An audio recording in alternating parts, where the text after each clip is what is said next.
Hi, my name is Tunde Kinney, and this is my literary biography for Major Hartney's literature class.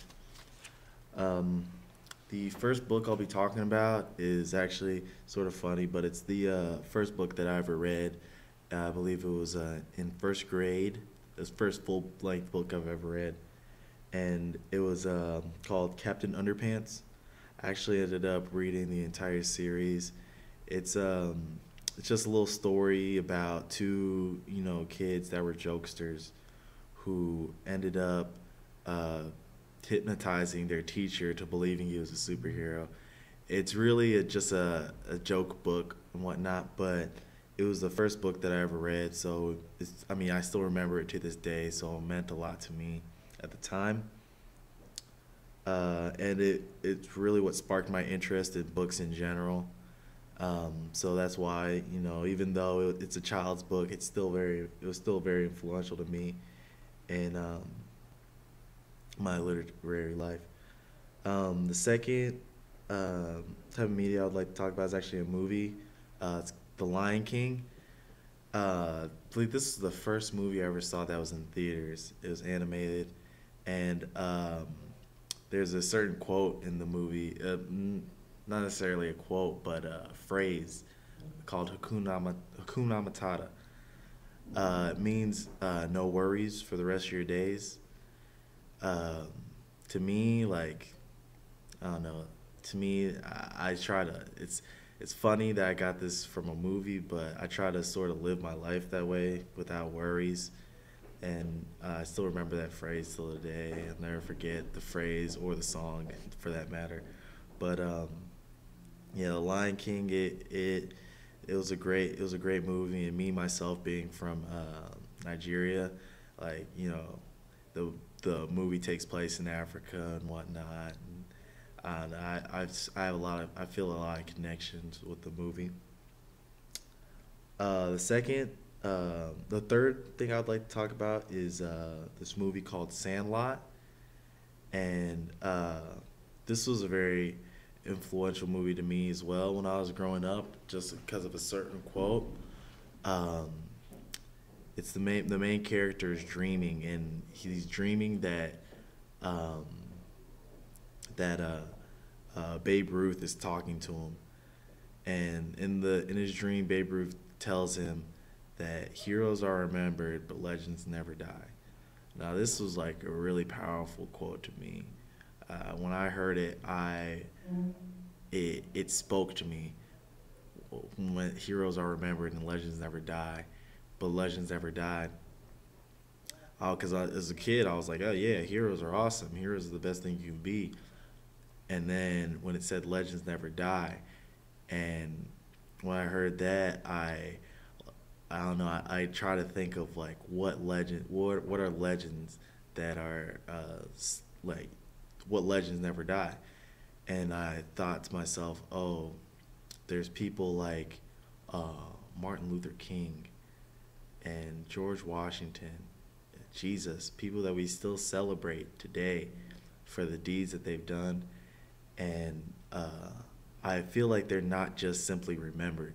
We celebrate them as if they're still here, and I don't know that spoke lengths to me. I feel like uh, all people should aspire to be legendary, to be celebrated, not just remembered. The third thing I'd like to talk about, the fourth thing I'd like to talk about, I'm sorry, is a book called The Horse and His Boy. It's the fifth book in C.S. Lewis's Chronicle of Narnia series, and this was perhaps my favorite book of the entire series. And it's about a boy who was lost, a baby at first, was lost as a child, and um, grew up with a stepfather who was wicked and ended up trying to sell him into slavery until he meets a horse who can speak because it's from Narnia. If you knew the story, you'd understand what I'm talking about. But this book was like important to me just because it was the first like really thick book that I read. I believe I read it in like either second or third grade. Actually, I think it was the third grade.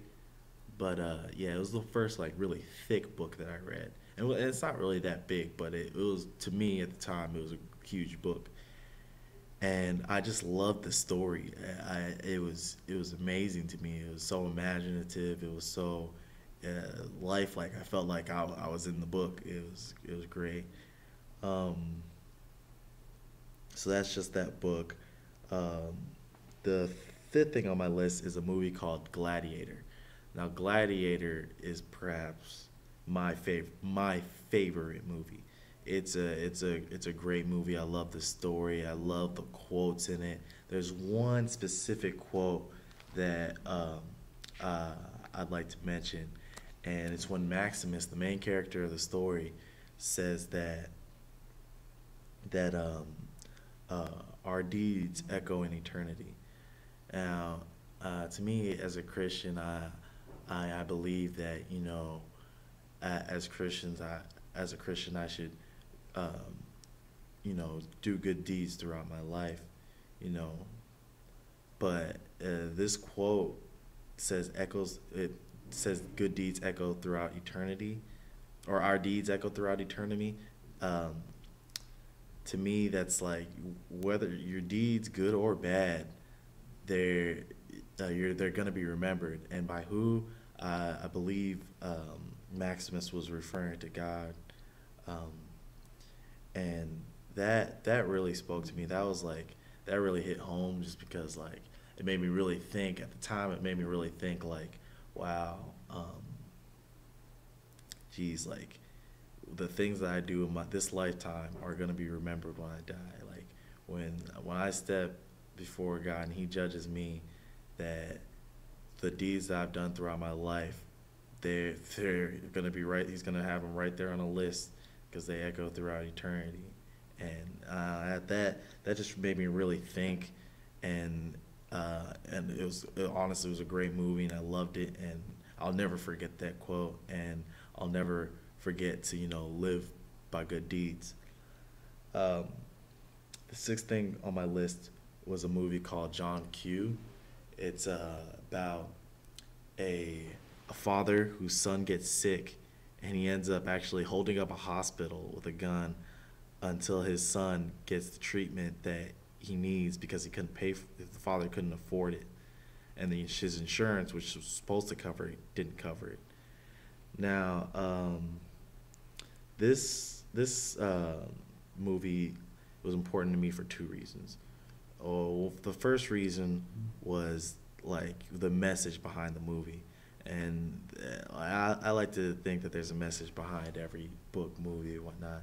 And the message behind this one, I believe, was that when people are sick or when people are hurting, when people need help, they should get it, regardless of the circumstances.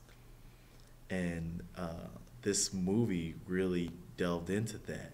Like a father was real willing to, you know, go to hell and back for his son because the system was flawed and the system wouldn't help his son. The system was gonna let his son die, and I firmly believe that if someone's sick, if someone's hurt, someone needs help, they should get it, regardless of whatever system's in place. It doesn't matter.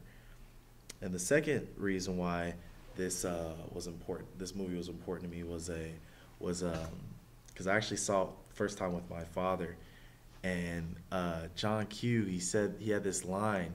He said that what's it called? That I will not bury my son will bury me. And like, when he said that, I looked at my dad, and I'll never forget this. I looked at my dad, and because I was like, wow, that was deep. And my dad responded to me saying that that's the same love that every father feels for his son. And like, I was so young at the time, but looking back at it, like, I don't know, that was just a really powerful moment for me. Like, I was like, wow, like I knew at that point, like, my dad would do anything for me, whether it be if I got sick, he would hold up a hospital like John Q did. And that as a kid, that's really cool. And looking back on it, I'm like, wow, Like that was, one of the early signs, where like my dad didn't exactly say he loved me, but I knew it. Um, but then the next thing I would like to talk about is a movie. It's actually a recent movie. It's called Warrior. And this movie, it honestly topped to the top of my list of favorite movies immediately. It's um, it's about two brothers who grew up with a drunk alcoholic father who beat their mother, and they grew up, fighting, wrestling, mixed martial arts, whatnot. They ended up going in two separate ways. One of the brothers married, had children. The other brother joined the army, and the story is just so powerful, and I recommend it to anybody I meet. Um, the story is just so powerful, uh, and like I feel like the ultimate like theme of it, even though it's a fighting movie, the ultimate theme, if you actually watch it, the ultimate theme in the end is forgiveness and love, and I love the movie for that. That has like that, even though it's an action movie, it has like a deeper meaning behind it, and I recommend it to anybody uh, to go see it immediately. It's a classic.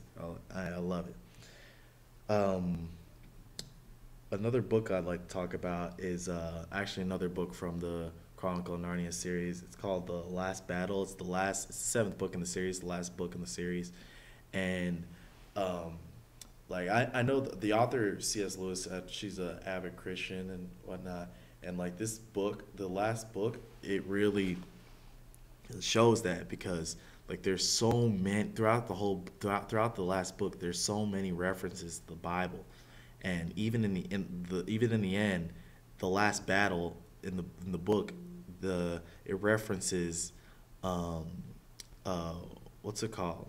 It references the end of days uh, in the Bible, and like that was really powerful to me. Um, it like I knew from then, like I actually found out later that C.S. Lewis was a Christian, but after, well, I wasn't surprised just from the last book because there's so many references in the Bible, and yeah, it just the way it like completely it completely just related to the rapture and whatnot in the book. It is incredible. Um, in the last book, oh, not the last book, but the second to last book, I actually have it with me. This is my knowledge book, and I carry this with me all throughout Beast. Um, I actually knew most of this knowledge before I came, just because I went to CCBT, which I think honestly was a lot harder than Beast here at West Point, but who am I to say that? But yeah, this book, this is important to me just because like this is pretty much my introduction to the military. Um, there's a lot of good information in here. Um, but yeah, it's through this book that I made the transition from civilian to cadet, and hopefully through my growing knowledge here at West Point, I make my transition from cadet to soldier and soldier to leader character. And so yeah, that's why this book is important to me, just because this like book led me into a big transition in my life. The last book is perhaps the most important in my life, and it's my Bible, um, King James version. It's the only version I've read, but uh, yeah, this book it's guided me, it's taught me, it's helped me, it's healed me.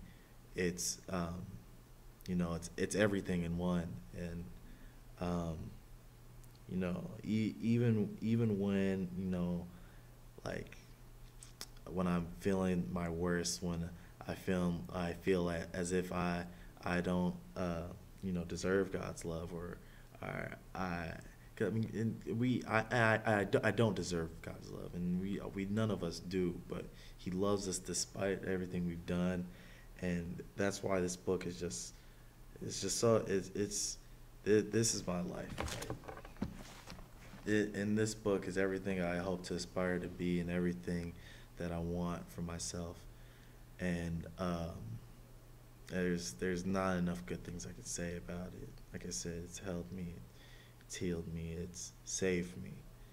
Um, so that'll be all for tonight. That's my lit bio, my 10 books, or 10 pieces of media, I should say. But thank you for your time and goodbye.